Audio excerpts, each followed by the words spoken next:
Welcome to Sports Econ 101, the show where we discuss sports topics from a business perspective. I'm your host, Edward Brown, along with my co-host, Vern Glenn of CBS affiliate KPIX-TV in San Francisco, and Russell Jackman. At each commercial break, we're going to ask a sports trivia questions.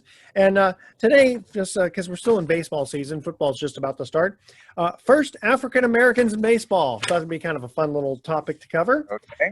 When we come back, I want to talk a little bit about Phil Mickelson. A little bit about the Mets, Patriots releasing Cam Newton, more fun stuff about unvaccinated players, and Deshaun Watson, what's going to go on with him.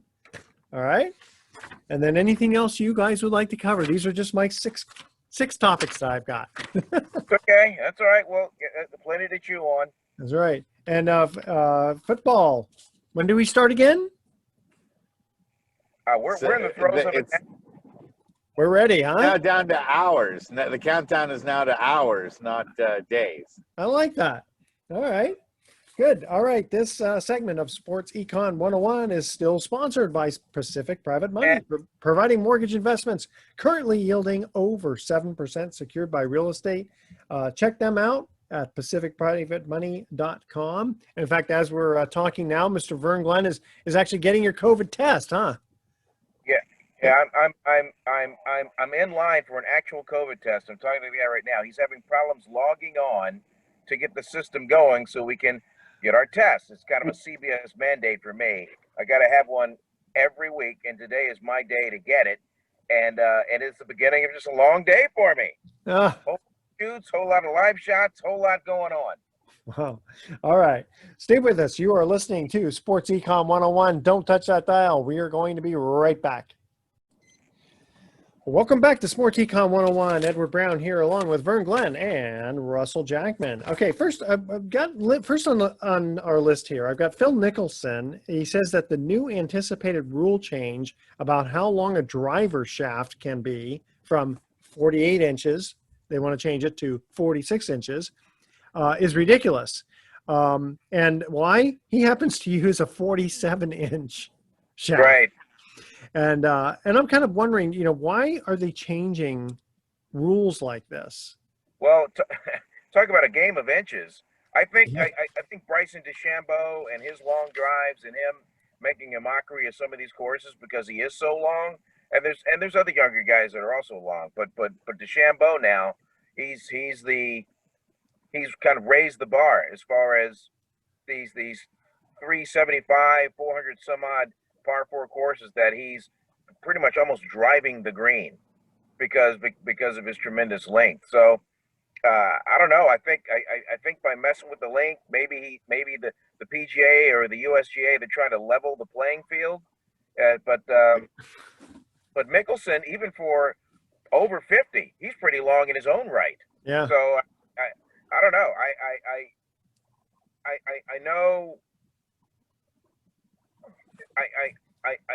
I know that even a minuscule adjustment to equipment for guys at that level can make a huge difference as far as the dollars you make, because you guys are playing for the supper. Yeah, but why mess with it though? I mean, just because you got some guy who's a lot stronger, or is because let's put it this way, but besides Bryson, who else was using a long club like that for the last 5 years?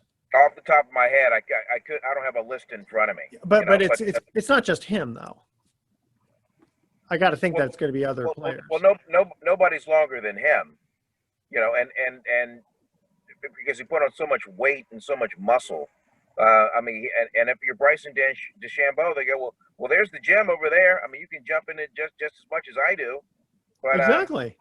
Yeah. So I mean, it's like in bowling. There are rules. You can't have a ball that's more than 16 pounds, and it's got to be a certain hardness.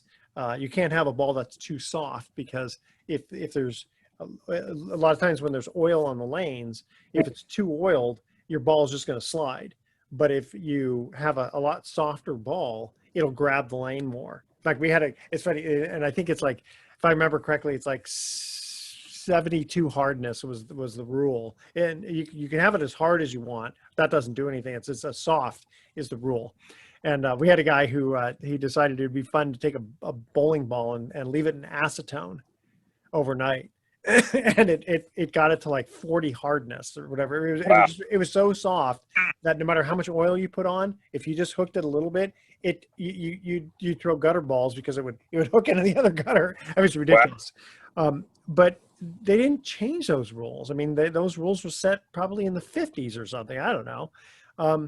You know, what happened? So let's say you lower it down to 46 inches, and now you get some big, strong guy who, you know, now he's driving the ball 400 yards. Yeah, but I 450, think, I you know? think the longer the shaft, yes, the more the more powerful you can build that torque up with the swing, because with the shaft it's the flexibility. You can have really flexible, you can have the shaft stiff. It Yeah. depends on how hard you swing. So Gotcha. that's why those guys on the and women on the long ball driving Yeah. tour, those Yeah. shafts are insanely long because they're building up so much power, so much club speed when they're driving through the ball. But there's also more inaccuracies, I would think. More chance for you know, tweaking it one way or the other, isn't there? For the long distance drivers, Yeah. I mean, the longer that shaft, the more chance for error. yeah, but these guys are so good. I mean, they're pros, Edward. So I know, mean, but still. they hit it on the same spot every time. They're not schmoes like us. Yeah. But I guess my point is, are they going to keep changing it when they get some other big strong guy out there? It's like, here's a good example. Okay, what happens if everybody starts growing more, you know, and so the average basketball player is 7'2"? Are you going to raise the rim? Raise the rim? Yeah, maybe. But I don't know. I just kind of look at this and I go, you know what? This guy just happens to be a lot stronger than most of the other guys. So, okay, so what? You know, unless he's Edward, taking steroids. The NBA did try raising the rims once for Oh, really? exhibition play, and they made the baskets 12 feet. And do you know what the end result was? 12-3 game. No, they said that it didn't stop dunking. It did, wait a minute. 12-foot rims. How many guys can dunk at 12 feet? I mean, a few guys can for sure, but it's not just the dunking part of it. I mean, that'll change your whole trajectory, you know. Yeah, no, they said that nobody can make a 3-point shot to save their lives. But Yeah. but raising the rim didn't stop guys from dunking a ball. No, but it Well, definitely. they've experimented for the years by increasing the distance of the 3-point shot itself. Not what it used to. Yeah. Oh, yeah. Yeah. I mean, you look at. And then there's people saying maybe they should add a 4-point shot. You know, I for like that. I heard court. same thing. Yeah, I actually like that because it gets the game a little bit more exciting when you get to crunch time, and you need that. Yeah, and the only thing that'll save you is a 4-point shot, or potentially 5-point if you get fouled. Right, and then, you know, guys like Curry are about the only guys who can make those kind of ones. All right, moving on here. The Mets. What's going on with them? They're giving their fans a thumbs down.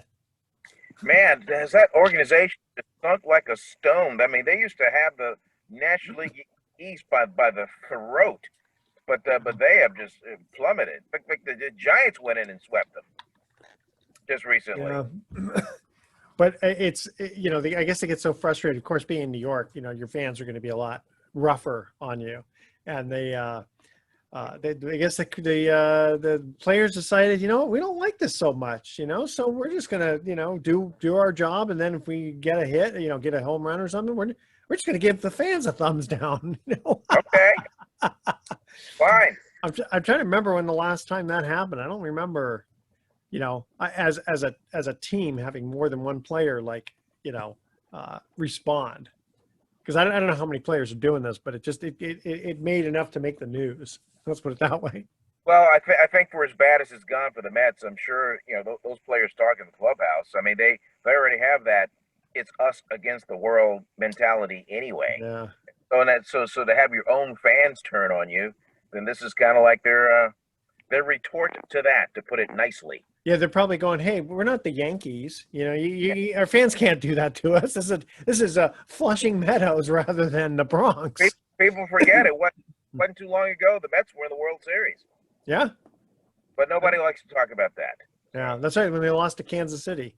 That's right. That's right. Yep. After the Giants beat Kansas City in 2014.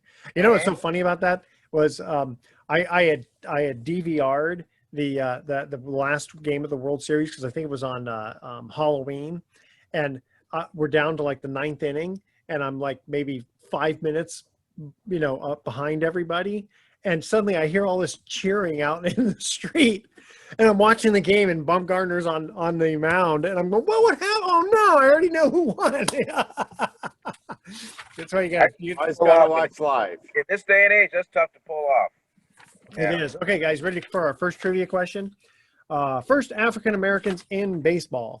All right. I was the first African American to play in the American League. I played my first game in 1947. Who am I? All right. That's our trivia question. When we come back, we got some more good stuff to go over with the Patriots releasing Cam Newton, and of course, COVID-19 is still on everybody's lips. All right, stay with us. Sports Econ 101. We'll be right back. Welcome back to Sports Econ 101. Edward Brown here, along with Vern Glenn and Russell Jackman. Our first trivia question. I was the first African American to play in the American League. I played my first game in 1947. Who am I? Answer? I can't hear you. Frank Robinson? No, Frank Robinson didn't play in 47. Vern, I can't hear you. Somehow you got muted. I can't hear you, Vern. Uh-oh. Okay, well, I'm going to keep talking. Okay, the answer is Larry Doby of the Cleveland Indians. I didn't have that. Yeah, I figured that was a hard one. Off the top of my tongue. Well, I'm glad you didn't say Jackie Robinson because he played in the National League. Yeah. And, Okay. And Vern, I can see your lips moving, but I can't hear you. So, Vern's still talking, but I can't hear him. Okay. Oh, you know what? He's probably talking to someone else. All right. He's still going through his COVID test. Okay. So now the Patriots released Cam Newton. Apparently, he was only guaranteed $3.5 million, and it's. Is he being released because of not being vaccinated or because of a COVID-19 mishap? What do you guys think? Or how about just the fact that he's just not very good anymore? Yeah, apparently the rookie took over and did a pretty decent job. Yeah, I mean, there's Superman Cam, and then there's Cam the Scam. And I think in the last few years, we've had nothing but Cam the Scam. He's not someone that's ever going to return back to the way he was when he went to the Super Bowl. Yeah. He's a pale imitation of what that was, and he's just not an impact player anymore. There are a lot of guys getting cut right now, especially the quarterback position. There seems to, with this new influx of rookies. Yeah, the last couple of years, we have a real big surplus of quarterbacks. Now, how much of it do you think is a mental situation with Cam? I mean, he's physically. I think it's very physical with him. I think that he's had enough injuries and his skills have declined over the last 3 or 4 years that, even as a backup, he's just not what New England really wants to, have in charge. And Mac Jones, who was supposed to, the Niners were looking at getting, and, then everyone in the Bay Area was saying, don't get Mac Jones. He's just another version of Garoppolo. He looks like, he's taking over for right where Tom Brady left off, at least for the preseason. Now, of course, the preseason doesn't dictate how great you're going to be in the regular season, but I mean, he's been going for 13 for 19 and 11 for 15 type games in the preseason. There's got to be some fire there when you have that much smoke going on. Well, Yeah, it's kind of sad to see these quarterbacks who were just phenomenal at one point just start to lose it. Um, I don't know. I was never the biggest Cam Newton fan in the entire uh, world. really, I liked To him. me, I feel this is sort of inevitable. Well, then moving But on to you Deshaun know, Watson. a lot of what Cam. Moving on to Deshaun Watson. I was going to say that a lot of what Cam Newton did. A lot was taken. Did what? Yeah, I was just saying a lot of what Cam. You're cutting in and out of there, my friend. I'm not sure you Guys. bad cell area. Oh, Vern, you're back. Yeah, sorry about that. And my boss called me. Oh, And the gotcha. skills are never great. Yeah, when the news director calls you, you better pick up. Okay, it's funny because I was wondering. Well, I wondered if you were cutting in and out because you accidentally turned your mic off, but then I realized I could see your lips moving. I go, you must be talking to somebody important. Yeah. So I was moving on to Deshaun Watson. Do you think is Houston going to pay him $10 million not to play? What do you think is going on with him and the organization? I think the organization's in a tough spot, and they've got and the quarterback position for even at that. I mean, he gives you your best chance to win, but that's a tough one because the court of public opinion has pretty much decided his fate, but he hasn't even had his day in court yet, and so legally, I guess his employer has to stand by him or give that appearance, because he really hasn't been charged with anything. Yeah. Well, legally, they don't have to. They can, have the backup quarterback play at any time. You don't have to play someone just because you're paying him. No, of course not. But I feel the organization did this to themselves. There's a lot of teams that are paying players that no longer play for them. Yeah, that's called dead money. Yep. Yeah, but do you think that he'll be? I mean, he's been wanting to get traded. I think he will. There's some guys that are just biding their time until there's a major injury at quarterback, which is inevitably going to happen, especially with the shortened preseason. I think that a lot of these quarterbacks may not be in true game shape by the time they get on the field on Sunday. But here's the other question.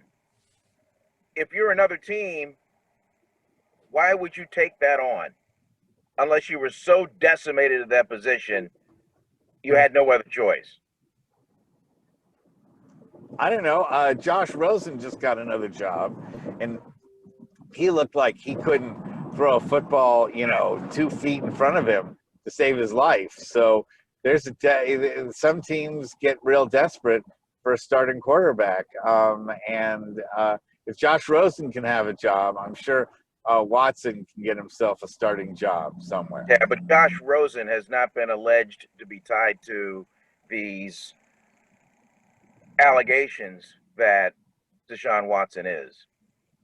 No, but he has zero talent as a quarterback. So that's most teams are going to gamble on a guy who's got talent, even if he's a troubled guy. I mean, look at Aldon Smith and how many chances he's got. And Logan Foster. And how'd that work out for him? Yeah. Well, I'm sure he's going to get his 8th chance somewhere down the line. I'm sure there's another. He'll play for the Raiders. Everybody always ends up going to the Raiders. He already was. He already was on the Raiders. He's already been to the Raiders. That ship's already sailed. No, I mean Deshaun Watson going to the Raiders. Oh, yeah. I think they're happy with Carr, but I hear someone is going to get hurt. You just saw that Carson Wentz was put on the COVID protocol list, so he may not be able to play for a couple of weeks or who knows how long. So there's a lot of question. How long is Cam Newton going to be out of work? Exactly. Probably not very long. Because, again, a team's going to get desperate They're going to have somebody get hurt, and at least for a backup, Cam Newton can get you through. I mean, Nick Mullins is still, got a job, which is shocking. Hey, whatever happened to Beathard? He's playing. He's a backup. Yeah, He's in in somewhere. Yeah, I mean, he definitely had a lot of potential. Kind of sort of like a beginning guy. Kind of starts showing his. I don't know, man. You didn't watch enough Niner games. Yeah, but he's carrying a clipboard for somebody. Because Brian Hoyer now is the backup to Mac Jones. That's right. It's Brian Hoyer. I knew they had some ex-49er backing up over in New England. But there's always, it's like being a left-handed pitcher. There's always room for you on somebody's roster. That's true. Hey, all right, guys, when we come back, I definitely want to talk about some situations with regard to sports and vaccinations versus unvaccinations. Got a couple of different stories here to cover. And we are going to talk, let's see here. We've got another trivia question. Again, first, African Americans in baseball. By the way, Vern, when you took that call, did you know the answer to the first one? Yeah, it was Larry Doby. Larry Doby, very good. Okay. Here's our second trivia question. Who was the first player in baseball history? We're talking first African American baseball player in history to win all three of the Major League Baseball's major sports awards. Sort of like a triple crown in a way.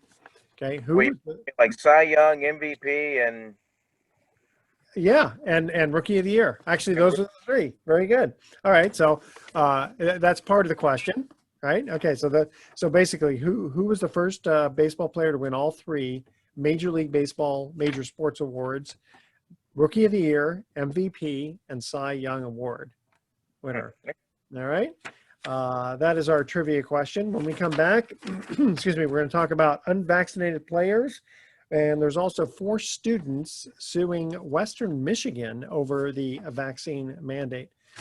Are we ever going to stop talking about the vaccine and COVID?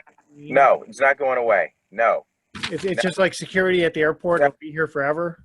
Especially as college football gets underway and a team gets hit and they're going to have to forfeit games because they can't play. I mean, this or a pro team. That's a major.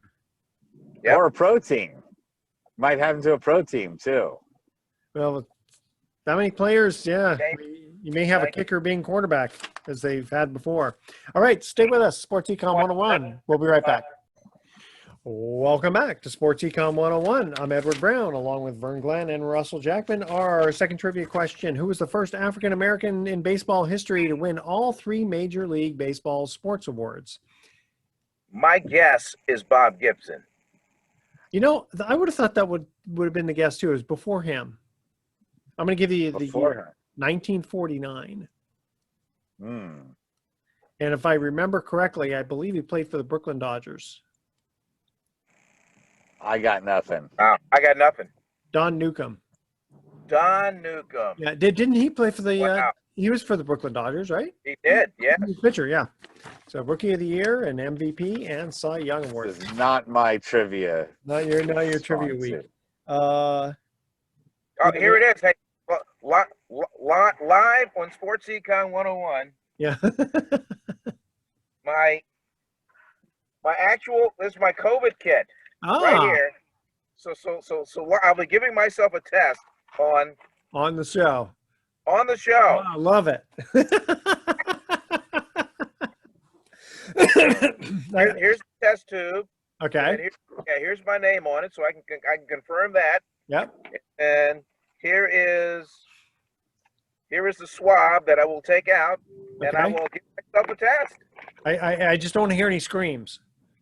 No, that won't be. No blood. No blood. Especially since you did to do it yourself. This is a piece of cake. Absolutely.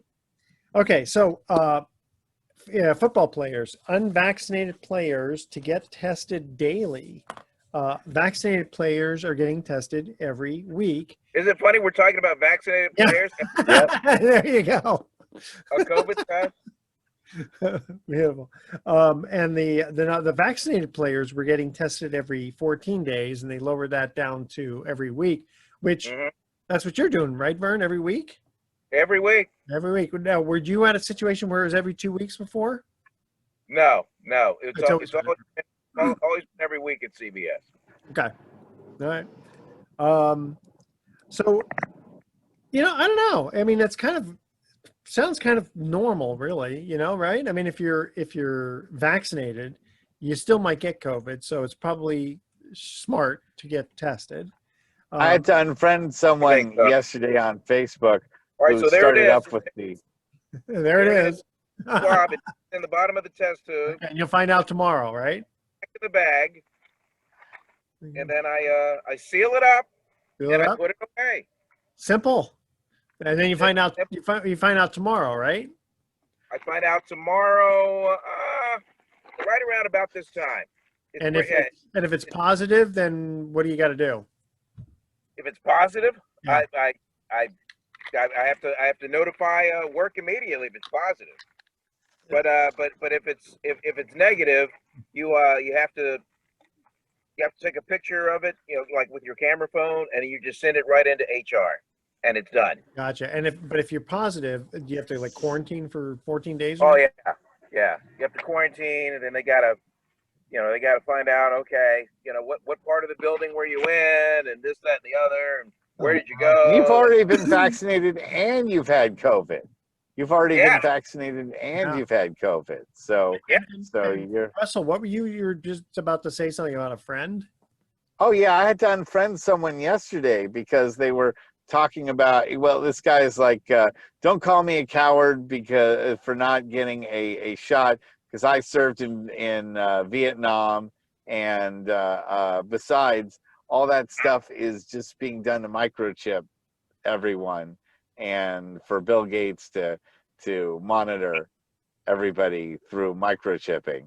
Where does he get this stuff from? I mean, what I don't care anymore. I don't care anymore. I had to unfriend him. I wasn't even going to argue it and just, call him a moron and all these other things, because I've gotten past that. People who are going to be unsafe with the vaccine and are going to give excuses why they can't take it if it's not medical, then I don't want to have anything to do with them anymore. I really don't.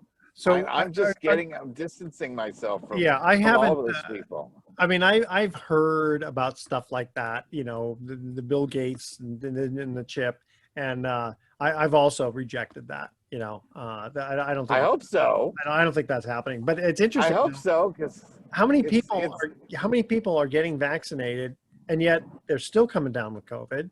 And then my question is, what happens if you go, listen, if I get vaccinated with this variant, it doesn't almost seem to care whether you're vaccinated or not, versus if you don't get vaccinated, maybe you have a stronger disposition to go against the variant. That's I mean, I don't know. I'm not a scientist, but I'm just kind of going.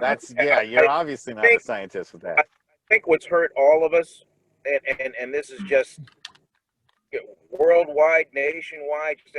There's just so much misinformation out there that is accessible, and people just turn around and they just believe what they want to believe, or maybe you watch a certain news organization and just take everything they say as fact, or maybe you watch everything you read on Twitter as fact. But exactly. No, that's true. So there are a lot of scientists that are saying that the masks aren't really doing anything because these things are so micro, they're so small that the masks are kind of irrelevant. I mean, now those are scientists saying that, not right-wing conspiracy zealots. So, but here's the thing: is that it's worse when you go around without a mask and you breathe directly on people, and you cough and you spit, and your breath still contains plenty of other. You're right. Regardless of COVID, in theory, we should have all been wearing masks for the last 50 years.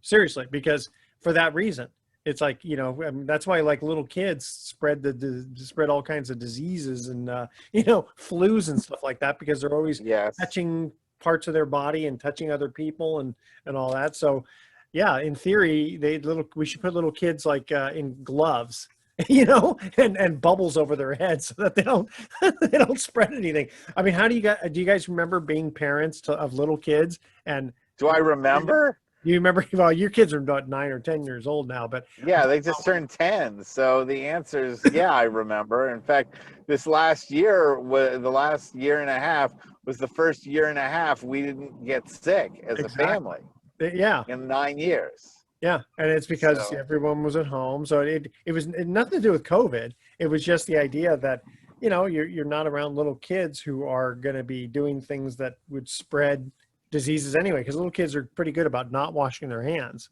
you know, and touching their Well, face. and parents are very irresponsible when they know their kids are sick and they still send them back to school. True. That's probably the Yes. bigger deal. Mm. You know, parents Good point. not saying, okay, my kid is obviously sick, so my kid has to stay home.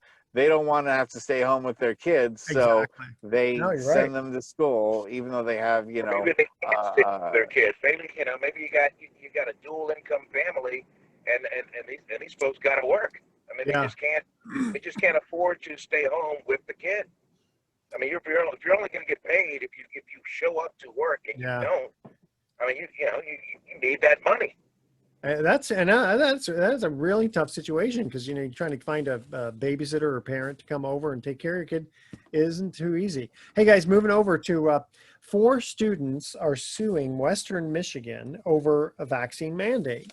Apparently, they either get the shot by month's end or get released from the team.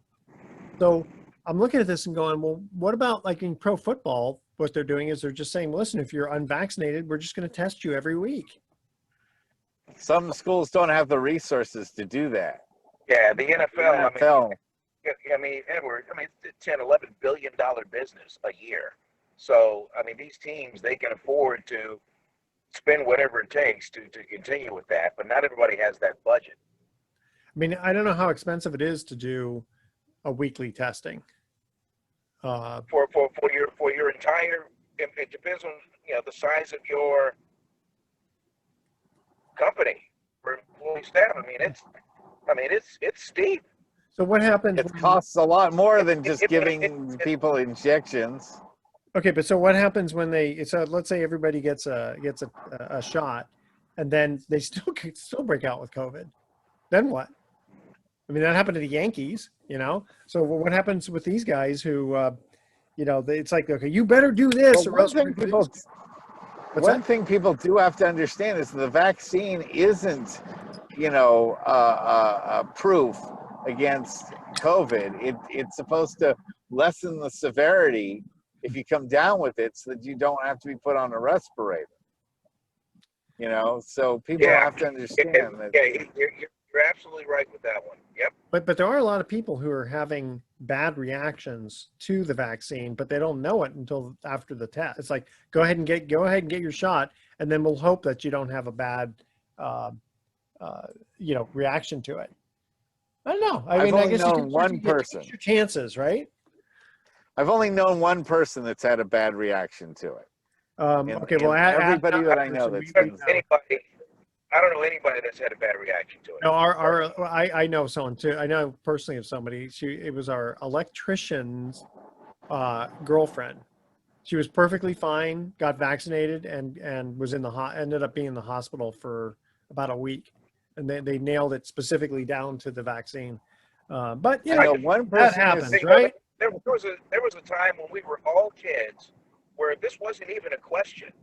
I mean, when I was little, yeah, you got your series of shots. Yes. Chicken pox, measles, mumps, whatever. I mean, you just got your shot. It wasn't even a question. Wait. I don't remember getting a chicken pox shot. I mean, I did not get one, and I got chicken pox. Of course, all of us kids got chicken pox, and we got over it. You know, it was that herd immunity type thing.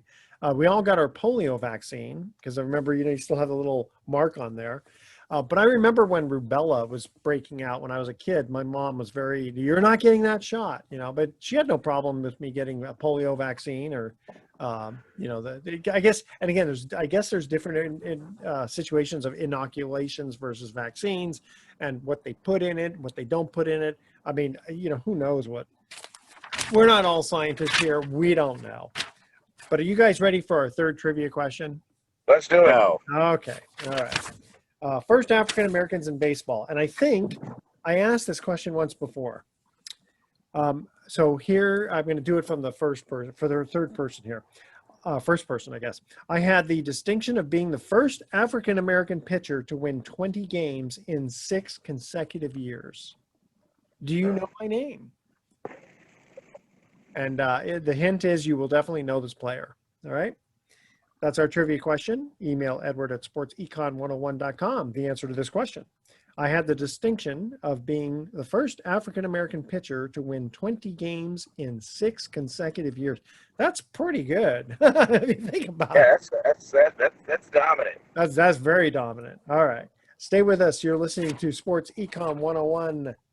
We will be back with some closing comments, so don't touch that dial. Welcome back to Sports Econ 101. Last time for today, I'm Edward Brown, your host, along with Vern Glenn and Russell Jackman. Third trivia question. I had the distinction of being the first African-American pitcher to win 20 games in 6 consecutive years. Do you know my name? Oof. Gentlemen. 20 wins. See, can you give us the era? I believe it was the 1970s. Oh. I mean, I would have thought Bob Gibson, but that wasn't him. Yeah, that's the person in my Vita Blue. No, Ferguson Jenkins. Fergie Jenkins. Fergie Jenkins. And I did not know who that was, so your statement that I knew who he would be. Oh, I'm sorry. I'm sorry. You're a youngster. I forgot.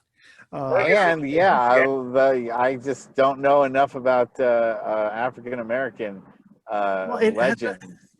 Well, it doesn't have to do with that. You just have to know about good pitchers in baseball. They're black, they're white, they're Juan Marichal, you know? All right. Yeah. Here we go. Here's our thoughts for the day. What's the difference between Iron Man and Aluminum Man? Oh, I know this answer. Hold on. I just saw it on a meme. Okay. Iron Man stops the bad guys. Aluminum Man and aluminum foils their plans. Foils. Yeah. Isn't that good? I like that one. That's a good one. I invented a new word, plagiarism. Funny. Well, no, who's going to take credit for it? That's So right, you exactly. And lastly, I got a third one here. My wife says I only have 2 faults. I don't listen and something else. What was it? Okay, Yes. tune in next week to Sports Econ 101. I'm sorry, I just crack myself up sometimes. We're going to be I discussing. couldn't get the trivia questions, but I could answer all your riddles.